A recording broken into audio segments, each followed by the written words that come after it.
Hello friends, welcome to ராதாவின் உலகம். இன்றைக்கி இன்னொரு ப்ராடக்ட்டை பற்றி பார்க்க போகிறோம். கருப்பு கவுனி ஹல்வா ப்ரீமிக்ஸ். இது 10 நிமிஷத்தில் ரெடி ஆயிருங்க. அதுக்கு முன்னாடி கருப்பு கவுனியோட மருத்துவ பயன்கள் என்னன்னு பார்ப்போம். இது மூளை செயல்பாட்டுக்கு நல்லது, கொலஸ்ட்ராலுக்கு நல்லது, பிளட் சுகரை மெயின்டைன் பண்ணும். அதுக்கப்புறம் ரொம்ப ஃபைபர் இதில் இருக்கிறதுனால உடலுக்கு ரொம்ப நல்லதுங்க. இந்த மாதிரி நிறைய நன்மைகள் இருக்குது, சொல்லிகிட்டே போகலாம்.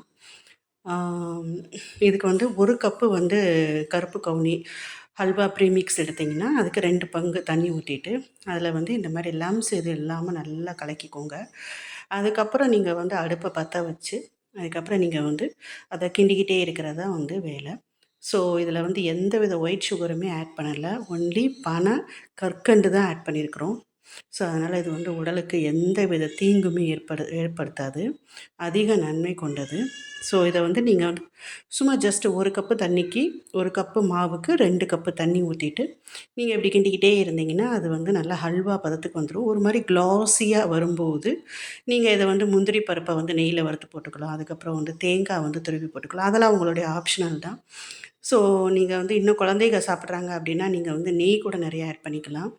அவங்களுக்கு அது ரொம்ப பிடிக்கும். இது நீங்கள் ஸ்வீட்டாக பண்ணி கொடுக்கும்போது அவங்களுக்கு இது கருப்பு கவுனி அரிசியில் பண்ணது அப்படிங்கிற மாதிரியே தெரியாது.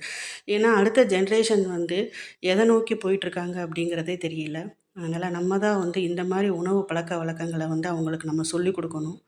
ஸோ நம்ம சின்னதுலேருந்தே நம்ம இதை பழக்கத்தில் கொண்டு வந்துட்டோம்னா, அவங்க பெரியவங்க ஆனாலும் அவங்க இதை தான் சாப்பிடுவாங்க. அது மட்டும் இல்லை, அவங்க அடுத்த ஜென்ரேஷனுக்கும் கொண்டு போவாங்க. ஸோ தயவு செஞ்சு நம்மளுடைய பாரம்பரிய உணவுகளை அவங்களுக்கு சாப்பிட்றதுக்கு சொல்லிக் கொடுங்க.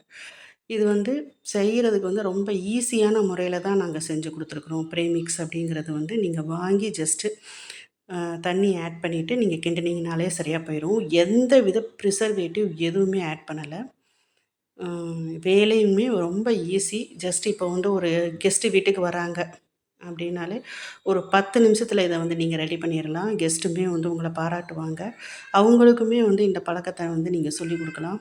ஸோ இதை நீங்கள் வாட்ஸ்அப் ஆர்டருக்கு என்னுடைய நம்பரை நான் ஷேர் பண்ணுறேன் நான். நீங்கள் ஆர்டர் பண்ணுங்கள். எங்கே இருந்தாலும் உங்களுக்கு கொரியர் அனுப்பப்படும். ஸோ கொரியருடைய சார்ஜ் எக்ஸ்ட்ரா தான். Thank you friends. தேங்க்ஸ் ஃபார் வாட்சிங் மை சேனல்.